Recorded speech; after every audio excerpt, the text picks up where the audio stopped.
Welcome to the Beyond You podcast, where we have real conversations about healing, trusting yourself again, and building the kind of relationships that actually feel good. I'm Samantha, and if you've ever felt like you're just going through the motions, like you're doing all the right things but still feeling disconnected, you're in the right place. Because here we go beyond the surface, beyond the hurt, beyond the patterns that keep you stuck. So take a deep breath, get comfortable, and let's get into it.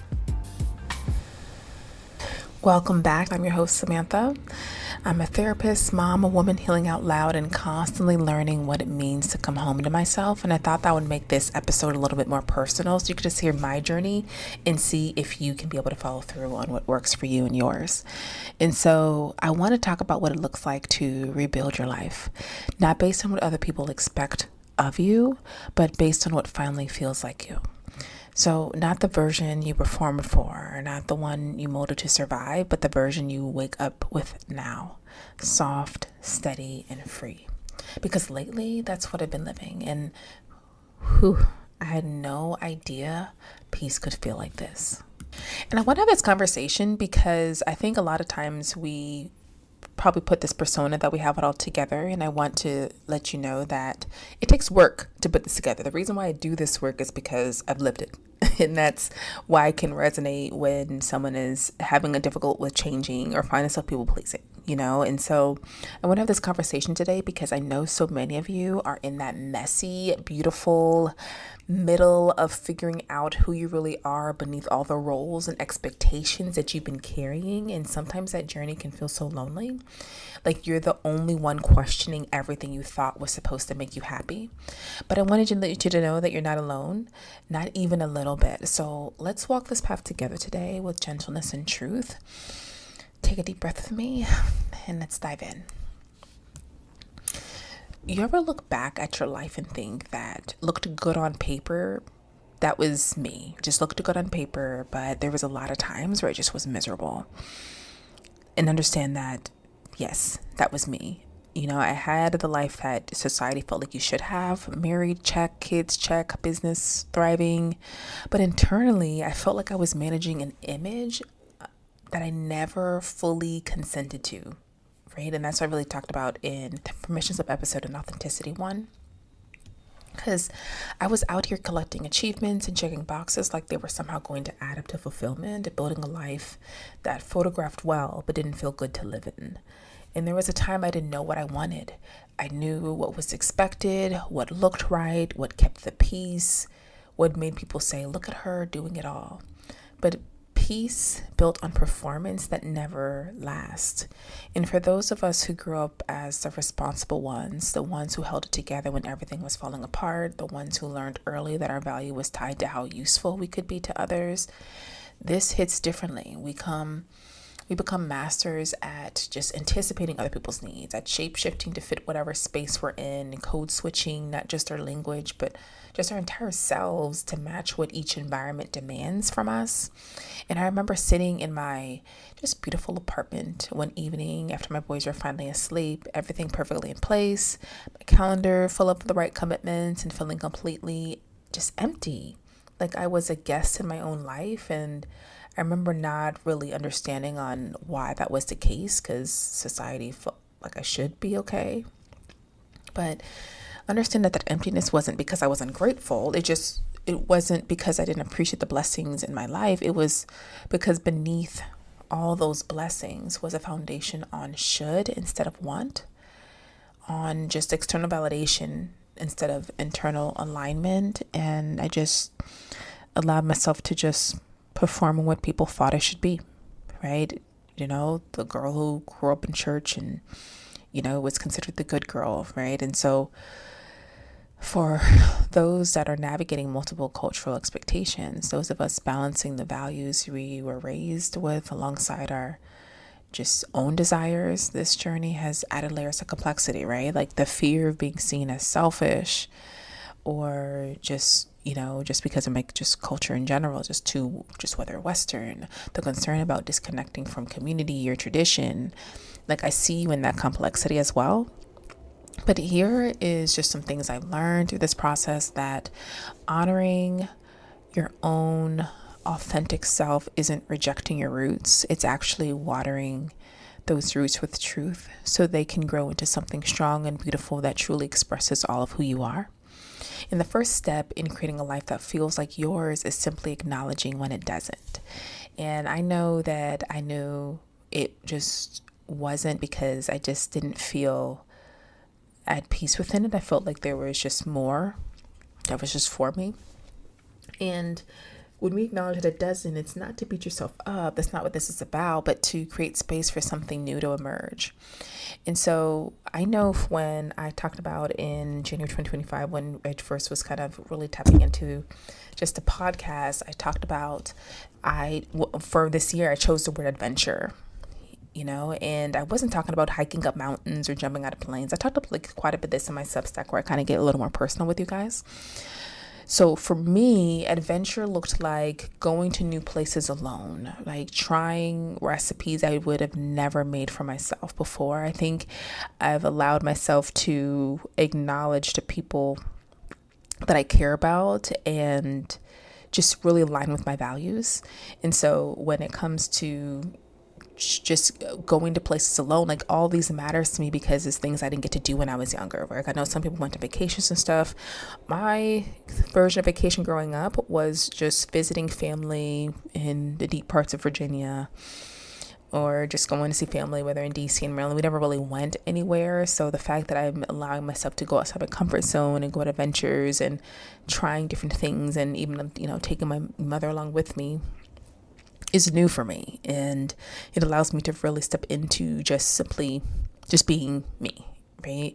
And I've always been someone that is very just, let's try it, let's do it in anything that I do. And so it just kind of comes to me, and I'll just kind of try to see if I like it or if I don't like it. And that's why I kind of teach you guys those things too. And, when it comes to trying recipes I would have never made for myself before, it's something that reminds me of my father. I don't know if you guys know, my father passed away about 5 or 6 years ago, like right before COVID hit in 2019. And so when trying the recipes, I remember it's something he would watch cooking shows and try different recipes and see what tastes good, what didn't taste good. And so that just reminds me of him. So I'm doing things that are just adventurous, out of my comfort zone, because I wasn't really cooking before at all. I would things to kind of get by, but not like allowing myself to really step in to see what you can create and do different things. And I also allowed myself to just rearrange my boys' room because they're growing, and just so am I. My oldest at this moment is about to go into middle school, and just, it's about to turn 11. So just kind of allowing room to just grow into just having teenagers soon, and so also with booking a quick getaway without overthinking it, because I really trust myself now when it comes to whether relationships, even through all the mistakes that I've made. I think allowing yourself to trust yourself. And I think it's so important to be able to do and to show up for yourself completely and fully. So even if it's just last minute, which old me would have never done. Like, if it wasn't in a plan, then I wasn't doing it. But I think adventure is me getting curious about who I am becoming, not just surviving or who I was told to be. And authenticity is one of the values I really crave. And that's why I talk about it and became just authentic relationship expert, because I want to make sure it just aligns with me and whatever I'm doing. And there's something powerful about giving yourself permission to explore without knowing exactly where you'll end up. And I'm not sure what your word is, but if you want to jump along in this journey with being adventurous and trying new things, I'm so down. And I want to hear exactly what your version of adventure is for you, because I like on how each word is just pertaining to what you think it means for you, not dictionary version, but what it is for you.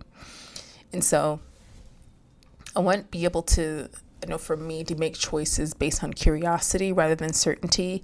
I know growing up, before we had Google Maps and all those things, we had like MapQuest, and I used to be so scared of the fear, like just the unknown, the feeling of uncertainty. We just weren't friends. It wasn't happening. I did not like feeling lost. It just really bothered me. And I know a lot of times it bothers a lot of people, but I think now when looking at uncertainty as just a blank canvas that you get to be able to create and explore, it makes it sound adventurous, but there's a lot of moments you gotta go outside your comfort zone to be comfortable in being in the uncertainty. So for someone like me who spent years trying to control every little variable, who needed to know exactly how things would turn out before taking a step, this internal adventure has been both terrifying and liberating at the same time. And I remember the first time I went to a restaurant by myself, just me, my thoughts, and a good meal. No one to take care of, no conversation to manage, just presence with myself. And I've been just really going on adventures journey, whether in all aspects of my life, relationship wise, just friendships. I will say exactly what I mean when what I say. I will, here I'm going to go here. If no one wants to go, I'm jumping in and going. I saw the Black violinist not too long ago when I just even started the dating process again. I allowed me authentic of what's going on and was just being just led with just me being me. And I just noticed on how it made it such a shift in who I attract when you allow yourself to be fully you. So I'm just excited about this journey that's going on, because you guys have been with me in this journey, whether through the breakup and then getting into just kind of new relationship spaces too, and friendships, all those things. So I remember we just got to overall understand that even when you kind of go back to just having just whether meals by yourself or anything, I know that at first I just felt really awkward when going out and doing these adventures. Like everyone was wondering why I was alone, but a lot of times they're not people are not really thinking about us like that. And by the end of that meal, when I just been trying it out or anything that I'm doing, a lot of times I feel this expansiveness in my chest, a sense of I can enjoy my own company. And that might sound so simple to some of you, but for those of us who've defined ourselves by what we do for others, claiming space just for ourselves can feel revolutionary. So adventure isn't always about what you do, but sometimes about how you do it, with curiosity instead of control, with wonder instead of worry. And I remember a coach years ago told me that I need to just allow myself to plan a vacation without having a whole itinerary set up, like make my own itinerary. Like a lot of times I would just go to different, travel groups, which is not bad or wrong, but I think because my version of control and what that looked like, allowing myself to have moments where I don't have control, even having a day where I go out and I don't control everything that's happening within that day, was something I did not do. And so I think allowing ourselves to just be able to explore and seeing what feels good, right? If you go somewhere in DC and what do I feel like eating now? Okay, let me go to it. Oh, let me try this. Like allowing yourself to trust the uncertainty just of the day and seeing what happens. Life-changing just for me, and just allowing myself to really tap into the fear of unknown and uncertainty. And so understand that I want you to see just what I'm learning. When you approach your life with this sense of internal adventure, everyday moments become sacred. The mundane becomes just kind of magical, not because your circumstances have changed dramatically, but because you're fully present in them rather than just going through the motions. And so I want you to think about, what would adventure look like for you if it wasn't about impressing anyone? If it was just about getting curious about what lights you up from the inside? If it was about exploring the parts of yourself you've kept hidden or haven't had space to discover yet. So this is your invitation to find out, not because you need to radically change your external life, but because the internal journeys where all just a real magic happens, and allowed me just kind of peace, because it was all from my choices. And so let's talk about kind of like building that sanctuary. Let's talk about home, right? Not just the house you live in, the space you create. Right now, I'm in the season of building just like an overall sanctuary. You know what I'm saying? So when I say sanctuary, I'm talking about my home, my schedule, my energy, my parenting. All of it is shifting to support peace. And that doesn't mean it's perfect. Absolutely not. It's not. I'm still showing up for 2 growing boys, still running a business, still healing, but it means I'm just really intentional about how I show up within my life. So for so long, I treated my home like a backdrop for other people's comfort, right? I chose colors, furniture, even the meals I cooked based on what would please others rather than what nourished me. But now, I'm reclaiming my space as an extension of my inner world, right? A place that reflects who I am, not who I think I should be. intentional about having yes days with my boys, where each of us gets to choose something joyful just for us. I took it from just that movie, but I think just each person having one thing that's just a yes for them. I think you get to really know each person within your household, and they get to know you and why it's important for you. So it doesn't feel like it's just about the kids want, or just about just what, mom or dad or whoever wants. It's about like allowing yourselves to see, okay, this is important to you. Let's do this. It's important to you. Let's do that. And not activities that photograph well for social media. Like I hardly think about taking pictures of this, but I just want to, for me, it's important for them to have the experiences. I think just kind of how I grew up. I think the most pertaining, especially when it comes to just losing my father, was just experiences I have, the connections and memories, that means a lot to me. That makes me so grateful to even have the time of the 32 years I had with him at the time. So cooking just for the fun of it, not because I have to. Sometimes that's a complex recipe that challenges me.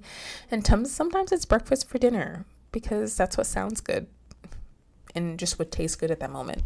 So I'm going to be able, curating my space to feel like mine, surrounding myself with colors, textures, and objects that spark joy. Or curating my space to feel like mine, surrounding myself with colors, textures, and objects that spark joy or hold meaning, not just what fits the current trend. Tapping into creativity and spirituality without guilt.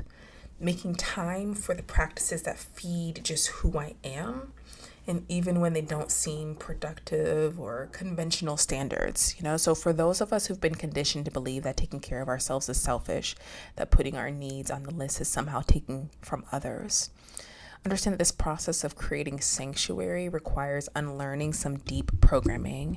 But also what I just kind of discovered and learned is when I tend to my own sanctuary, both my physical space and my internal just landscape of just how I work through things, I have so much more to offer those I love.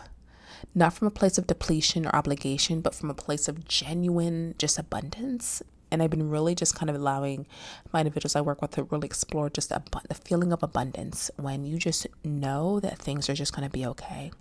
And that internal belief, right? And when we have that, we don't allow ourselves to just overthink because we just trust the process. And I think we need to do a lot more of that. So my boys are witnessing what it looks like to honor your own needs alongside others. Understand when I'm doing this, they're also learning that love doesn't require just selfishness or what a gift just to be able to give them that I didn't really I just didn't have growing up. And all of this piece by piece has helped me feel like I belong in my own life again, like I have a right to take up space. All of this piece by piece has helped me feel like I belong to my own life again, like I have a right to take up space, to have preferences, to exist fully rather than just in service to others. What would it look like for you to create more sanctuary in your life? Where do you need more peace, more authenticity, more alignment? Start just with the one small corner. It doesn't have to be everything all at once. And so now I want to get real for a second, because there were relationships that couldn't come with me. Honestly, friendships I had to distance myself from, conversations I stopped chasing, people I had to stop trying to prove my healing to. Because when you stop performing, you realize how many people only loved your performance, And this part of the journey is it's the hardest. It's because just as people, we're wired for connection, and the fear of losing relationships can keep us small for years, decades even. I remember the first time I set a boundary with someone who was used to having unlimited access to my energy. Their response made it clear they didn't love me, they loved what I did for them. They didn't see me, they saw the role I played in their life. And that realization hurt. It did.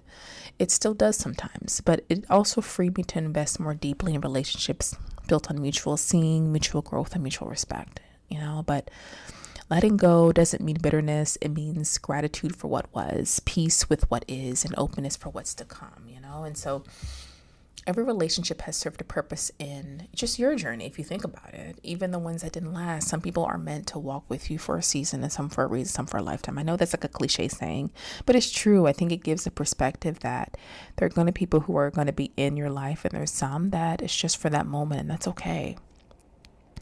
The relationships that have evolved as I've changed has taught me that true connection isn't about fixing yourself to fit someone else's expectations. It's about finding the people who celebrate your growth rather than resist it. And when you build a life that feels like yours, you stop begging for acceptance in spaces that only ever wanted pieces of you.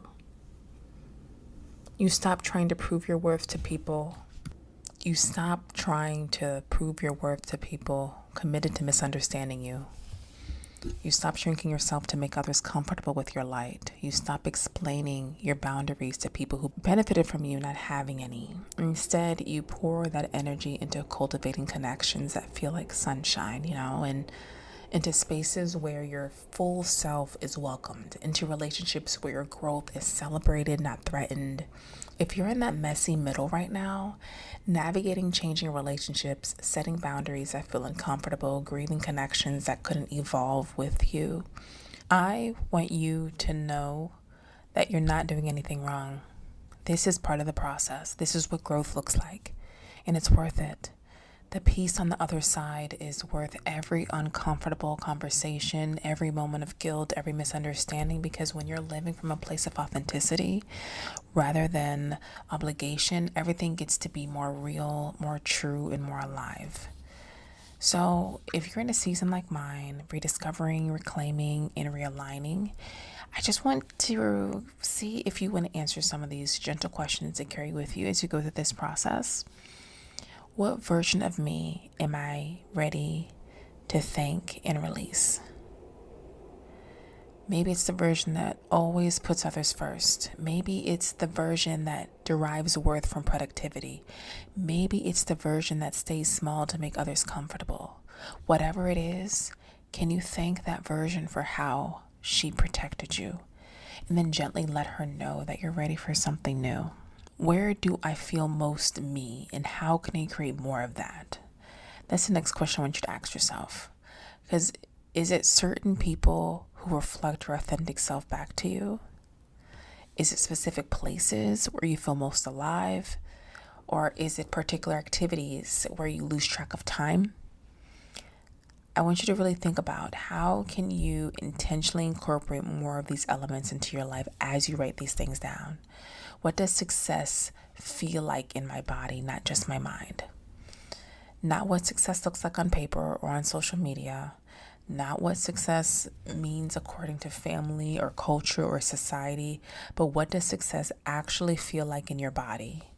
What sensations arise when you're truly aligned with your own definition of thriving? What is mine to carry, and what am I allowed to put down now? Really take the time to be able to ask yourself these things, because I want you to think about, when thinking about this, which responsibilities truly belong to you, which expectations have you inherited that no longer serve, and what burdens have you been carrying that were never yours to begin with. These questions aren't about fixing yourself. They're not about finding the right answers. They're invitations to get curious about your own experience, to check in with yourself rather than always checking in with external expectations. So remember, this isn't about fixing yourself. It's about choosing yourself again and again, but this time you're choosing yourself with love. So I want you to take these questions with you this week. Sit with them when you have quiet moments. Journal on them if they helps you process. See what emerges when you create space to listen to your own wisdom. So understand this life. It may not look like what I imagined years ago, but it feels like mine, and that's enough. I'm not chasing perfect. I'm chasing alignment. I'm letting it be soft, letting it be sacred, letting it be slow. When you create a life that actually feels like yours, you don't need to escape from it. You don't need constant distractions or numbing or fantasies about some other reality. You can simply be here now in your own life, fully present, fully engaged, and fully alive. That doesn't mean that every day is easy. I don't want to make it sound like it is. And it doesn't mean I don't still have moments of doubt or fear or overwhelm. I'm human. I definitely have those things as well. But it means that even in those harder moments, I'm still me. I'm still connected to my truth. I'm still home in myself. And that makes all the difference. So if you're building your peace one brick at a time, just know I see you in this space, this podcast, this season of life. It's about learning how to live beyond the version of you that was built for survival. You're not just surviving anymore. You're becoming, and that becoming doesn't need to be perfect or polished or Instagram worthy. It can be messy and non-linear and completely unique to you, because this is your journey home to yourself, and there's no single right way to make that journey. What matters is that you keep taking steps, keep listening to your own heart, keep choosing alignment over approval, even when that's uncomfortable, even when it goes against everything you were taught about what a good woman does. You are worthy of a life that feels like yours. You deserve to be known for who you truly are. You have always had the right to define success on your own terms. In that journey of creating a life that finally feels like yours, it might just be the most important work you'll ever do. If this episode spoke to your spirit, please make sure to share it with someone who needs that reminder. When you like and follow and subscribe, it helps me to know that you enjoy this episode and this podcast. And understand that whoever you're sharing this to needs a reminder that they're allowed to build a life that actually feels like home. And I just invite this for yourself as well. So until next time, this is your reminder. You get to come home to yourself. I'll talk to you next week. See you soon.